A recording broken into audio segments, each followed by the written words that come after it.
नमस्कार दोस्तों, आपके अपने YouTube channel study related Ram में आपका बहुत बहुत स्वागत करता हूं।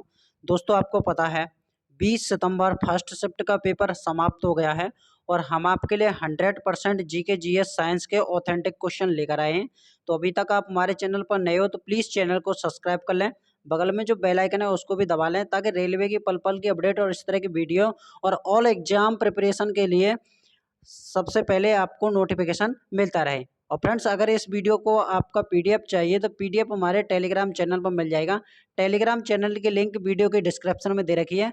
टेलीग्राम चैनल और व्हाट्सएप ग्रुप पर दोनों पर आपके हिंदी इंग्लिश में क्वेश्चन प्रोवाइड करा दिए जाते हैं। ठीक है, तो चलिए चलते हैं आज की शिफ्ट में किस तरह के क्वेश्चन पूछे गए हैं।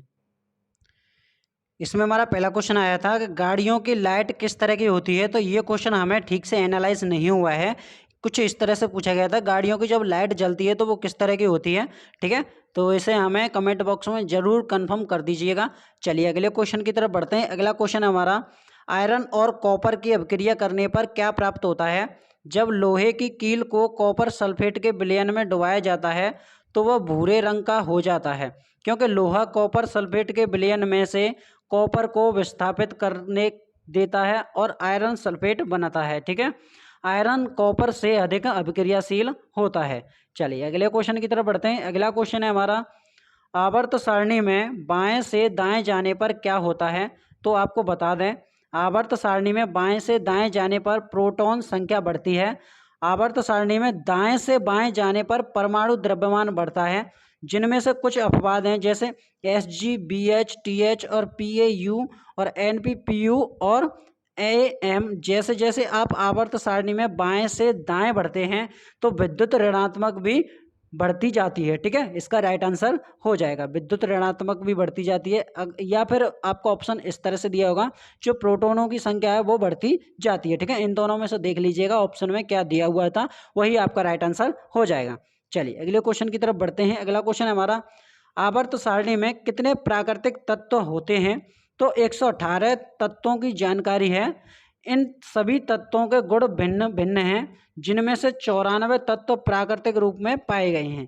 तो आपको बता दें, इसका जो राइट आंसर हो जाएगा वो हो जाएगा आपका 94 प्राकृतिक तत्व पाए गए हैं। ठीक है, चलिए अगले क्वेश्चन की तरफ बढ़ते हैं। अगला क्वेश्चन है, 42वां संविधान संशोधन कब हुआ था। तो इसी दौरान संविधान की प्रस्तावना में 3 नए शब्द समाजवादी, धर्मनिरपेक्ष, अखंडता को जोड़ा गया। कब? 1976 में, देश में 42वें संविधान संशोधन द्वारा। ठीक है, तो इसका जो राइट आंसर हो जाएगा वो हो जाएगा आपका 1976। ठीक है, और फ्रेंड्स आपको बता दें, ये आपका जो समाजवादी, धर्मनिरपेक्ष और अखंडता है, इसके बारे में काफ़ी क्वेश्चन रिपीट हो रहा है, तो इसको भी आप देख लीजिएगा। पिछली शिफ्ट में क्वेश्चन पूछा गया था कि धर्मनिरपेक्ष और अखंडता को किस संविधान संशोधन द्वारा जोड़ा गया है। ठीक है, तो इसको आप ध्यान से देख लीजिएगा। चलिए अगले क्वेश्चन की तरफ बढ़ते हैं। अगला क्वेश्चन है, आम बजट और रेल बजट को कब मिलाया गया था। कि तत्कालीन नीति आयोग के सदस्य विवेक देवरॉय की अध्यक्षता वाली समिति ने इसे खत्म करने की सलाह दी थी, जिसे काफ़ी विचार विमर्श करने के बाद 21 सितंबर 2016 में मान लिया गया था। इसी के साथ 1924 से चली आ रही रेलवे बजट की प्रथा समाप्त हो गई और इसे आम बजट के साथ पेश किए जाने लगा। ठीक है, तो इसका जो राइट आंसर हो जाएगा वो हो जाएगा आपका 21 सितंबर 2016 में। ठीक है, अब इसको अलग कब कब किया गया था। तो आपका किया गया था 1924 और 1925 में से अलग कर दिया गया था। ठीक है, चलिए अगले क्वेश्चन की तरफ बढ़ते हैं। अगला क्वेश्चन है हमारा, हाल ही में अमृत महोत्सव किस राज्य में मनाया गया है। तो अमृत महोत्सव के आगाज के लिए गुजरात के साबरमती आश्रम को चुना गया है। वहीं से महात्मा गांधी के नेतृत्व में दांडी मार्च शुरू किया गया था। आज़ादी के 75 वर्ष पूरे होने तक, अर्थात 15 अगस्त 2022 तक 75 सप्ताह देश में विभिन्न कार्यक्रमों का आयोजन होगा। तो इसका जो राइट आंसर हो जाएगा वो हो जाएगा आपका गुजरात के साबरमती आश्रम। ठीक है, चलिए अगले क्वेश्चन की तरफ बढ़ते हैं। अगला क्वेश्चन है, इस क्वेश्चन से भी काफ़ी ज़्यादा क्वेश्चन, ये रिपीटेड क्वेश्चन है, इस क्वेश्चन से भी क्वेश्चन ज़्यादा से ज़्यादा रिपीट हो रहा है, इसलिए बोल रहे हैं फ्रेंड्स वीडियो को लास्ट तक देखा करें ताकि क्वेश्चन बार बार रिपीट हो रहे हैं, जिससे आपको बहुत ज़्यादा हेल्प मिल सके। ठीक है, चलिए अगले क्वेश्चन की तरफ बढ़ते हैं। अगला क्वेश्चन है, तेजस्विनी योजना कहाँ से शुरू की गई थी। तो मुख्यमंत्री रघुवर दास ने कहा है कि राज्य के 15 और जिलों में 3 जुलाई से तेजस्विनी योजना शुरू होगी। अभी 2 जिलों में रामगढ़ और अगौर, दुमका, में यह योजना चल रही है। तो इसका जो राइट आंसर हो जाएगा वो हो जाएगा आपका रामगढ़ और दुमका। इनमें से आपको जो ऑप्शन में दिया होगा वही आपका राइट आंसर हो जाएगा। इन दोनों जिलों में अब तक 52,793 युवतियों को योजना से जोड़ा जा चुका है और 576 तेजस्विनी क्लब बनाए जा चुके हैं। अगर आपसे क्वेश्चन पूछा गया कि इसमें तेजस्विनी क्लब कितने बनाए गए हैं, तो आपका राइट आंसर हो जाएगा 576 हो जाएगा। लेकिन इस क्वेश्चन का आंसर हो जाएगा रामगढ़ और दुमका। चलिए अगला क्वेश्चन है, संवेदना योजना किससे संबंधित है? तो उत्तर प्रदेश, मध्य प्रदेश सहित राज्यों ने कोरोना में हुए अनाथ बच्चों के लिए योजना की घोषणा की है। कोरोना महामारी के चलते कई बच्चों के माता पिता की असमय मौत हो गई है। तो इसका जो राइट आंसर हो जाएगा वो हो जाएगा आपका उत्तर प्रदेश या मध्य प्रदेश में से कोई भी एक आपका ऑप्शन होगा वही आपका राइट आंसर हो जाएगा। ठीक है, चलिए अगले क्वेश्चन की तरफ बढ़ते हैं। अगला क्वेश्चन है हमारा, हॉकी के किस खिलाड़ी के ऊपर दिवस के रूप में मनाते हैं? तो आपको बता दें 29 अगस्त को राष्ट्रीय खेल दिवस मनाया जाता है। ये दिन के दिग्गज खिलाड़ी मेजर ध्यानचंद के जन्मदिन के मौके पर इन्हें श्रद्धांजलि देने के लिए मनाया जाता है। तो आपको बता दें मेजर ध्यानचंद को हॉकी का जादूगर भी कहा जाता है। ठीक है, चलिए अगले क्वेश्चन की तरफ बढ़ते हैं। अगला क्वेश्चन है, नेपाल से कौन सी नदी निकलती है?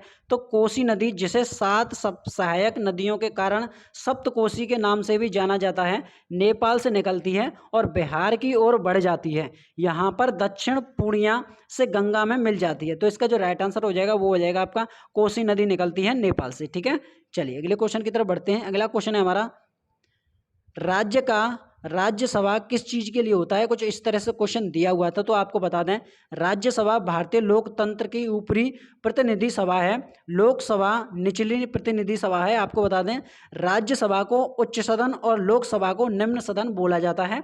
तो राज्यसभा में 245 सदस्य होते हैं, जिनमें से 12 सदस्य भारत के राष्ट्रपति द्वारा नामांकित होते हैं।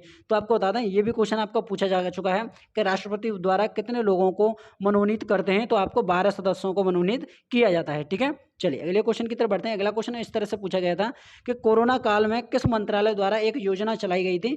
तो फ्रेंड्स इस क्वेश्चन को आप देख लीजिएगा। चलिए अगले क्वेश्चन की तरफ बढ़ते हैं। अगला क्वेश्चन है हमारा कि निम्न में से कौन सा जिला प्रशासन के तहत नहीं आता है? तो उसमें आपके 4 ऑप्शन दिए हुए थे, उनमें से आप देख लीजिएगा आपका कौन सा राइट आंसर हो जाएगा। तो फ्रेंड्स आपके लिए क्वेश्चन इसलिए लाते हैं कि आपको अच्छी तरह से एनालाइज हो जाए कि क्वेश्चन किस तरह से पूछा गया है। ठीक है, चलिए अगला क्वेश्चन है हमारा कि त्रिपिटक धर्म किससे संबंधित है? तो त्रिपिटक पाली त्रिपिटक शाब्दिक अर्थ 3 पिटारी बौद्ध धर्म का प्रमुख ग्रंथ है। तो इसका जो राइट आंसर हो जाएगा वो हो जाएगा आपका बौद्ध धर्म, जिसे सभी बौद्ध संप्रदाय महायान, थेरवाद, ब्रजयान, मूल सर्वास्तवाद आदि मानते हैं। यह बौद्ध धर्म के प्राचीनतम ग्रंथ हैं, जिसमें भगवान बुद्ध ने उपदेश संग्रहित हैं। यह ग्रंथ पाली भाषा में लिखा गया है। तो आपको बता दें ये क्वेश्चन भी आपका पूछा गया है कि बौद्ध धर्म में किस भाषा में लिखा गया है? तो इसका जो राइट आंसर हो जाएगा वो हो जाएगा पाली भाषा में। अगर क्वेश्चन हमारा ये दिया हुआ है कि त्रिपिटक किस धर्म से संबंधित है, तो वो आपका बौद्ध धर्म से संबंधित इसका राइट आंसर हो जाएगा। ठीक है, चलिए अगले क्वेश्चन की तरफ बढ़ते हैं। अगला क्वेश्चन है, क्वेश्चन आपका फिगर से दिया हुआ था, आपका मछली का उसमें फिगर दिया हुआ था और उसमें पूछा गया था कि गिल्स कहाँ पर बनता है। मछलियों का चित्र दिया हुआ था, उसमें पूछा गया था गिल्स कहाँ पर बनता है। तो मछलियों में 2 समूह में पाए जाते हैं गिल्स। गिल्स के प्रत्येक समूह सिर के पार्श्व भाग में आंख के ठीक नीचे स्थिर होता है। तो इसका जो राइट आंसर हो जाएगा वो हो जाएगा आपका सिर के पार्श्व आंख के ठीक नीचे होता है। ठीक है, प्रत्येक समूह में कई गिल्स आगे से पीछे की ओर श्रृंखलाबद्ध तरीके से व्यवस्थित होते हैं। प्रत्येक गिल्स एक चाटी थाली में स्थिर होता है। ठीक है, चाटी थाली में स्थिर होता है, जिसे गिल्स कोष्ठ कहते हैं। चलिए अगले क्वेश्चन की तरफ बढ़ते हैं। अगला क्वेश्चन है, मशरूम पौधा किस तरह का पौधा है? तो आपको बता दें ये मृतजीवी पौधा है। ठीक है, अब आपको देख लेते हैं ये मशरूम पौधा होता क्या है। तो ढींगरी मशरूम, ऑयस्टर मशरूम को उगाने में गेहूं व धान के भूसे दानों का इस्तेमाल किया जाता है। यह मशरूम 2.5 से 3 महीने तैयार हो जाता है, मतलब 2.5 महीने से 3 महीने में तैयार हो जाता है। इसका उत्पादन अब पूरे भारत वर्ष में हो रहा है। ठीक है, तो इसका जो राइट आंसर हो जाएगा वो हो जाएगा आपका मृतजीवी, इसका राइट आंसर हो जाएगा। चलिए अगले क्वेश्चन की तरफ बढ़ते हैं। अगला क्वेश्चन है, पौधे में पराग कोष कहाँ होता है? तो आपको बता दें पुंकेसर यह पुष्प का नर जनन होता है।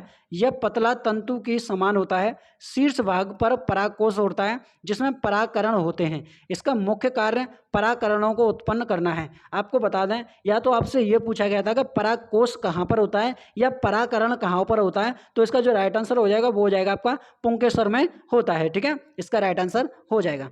तो फ्रेंड्स, ये थे क्वेश्चन हमारे जो आपके 20 सितंबर फर्स्ट शिफ्ट में पूछे गए थे। अगर वीडियो आपको हमारी अच्छी लगी हो तो प्लीज़ चैनल को सब्सक्राइब कर लें, बगल में जो बेल आइकन है उसको भी प्रेस कर लें, ताकि रेलवे की पल पल की अपडेट और ऑल गवर्नमेंट एग्जाम का एनालाइज करने को आपको सबसे पहले मिलता रहे। और फ्रेंड्स, अगर इस वीडियो को आपको PDF चाहिए तो PDF हमारे टेलीग्राम और व्हाट्सएप ग्रुप पर मिल जाएगा। इन दोनों की लिंक हमारे वीडियो के डिस्क्रिप्शन में दे रखी है, वहाँ से आप ज्वाइन कर सकते हैं। मिलते हैं नेक्स्ट वीडियो में, तब तक के लिए जय हिंद, जय भारत।